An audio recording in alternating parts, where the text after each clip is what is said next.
তো আমাদের এই যে ওয়াশিং মেশিনটা, মিনি ওয়াশিং মেশিন কীভাবে অপারেট করতে হয় পুরো ভিডিওটা একটু দেখুন।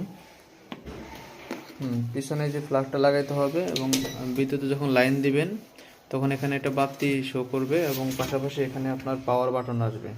আসার পরে নিচে যে সুইচটা আছে এটা আপনার চাপ দিয়ে ধরে রাখতে হবে, তাহলে দেখবেন যে এখানে ঘোরা শুরু হবে, ওপেন হবে।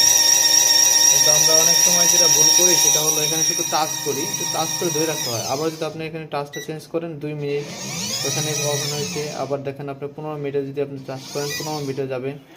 এবং ওইখানে সুইচিংটাই আপনি যদি ধরে রাখেন তাহলে একাই বন্ধ হবে। আবার এটা সুইচটা চালা দাও, ধরে রাখো, ঠিক আছে, ওপেন হবে ওই যে। অর্থাৎ আমরা টাচ করে আবার চলে যায়, শুধু টাচ করে এখানে ধরে রাখতে হবে। ধরে রাখলে এখানে ধরে রাখলে আপনার বন্ধ হবে, এখানে ধরে রাখলে যেটা বন্ধ হয়ে গেছে। আবার এখানে যদি আমরা টাচ দিয়ে এইভাবে রাখি এটা ওপেন হবে। এখন দেখুন ঘুরতেছে এটা। হ্যাঁ, এছাড়া কোনো সময় যদি আমাদের টাচ করার পরে কোনো কারণে না ঘুরে তাহলে একটু ম্যানুয়ালি অনেক সময় জ্যাম থাকতে পারে, নতুন যেগুলো এখানে একটু হালকা এভাবে রোলিং করবেন, করে তারপরে সুইচটা এখানে অন করবেন, তাহলে 100% এটা কোনো সমস্যা হবে না, কাজ করবে। ওকে, আসসালামু আলাইকুম।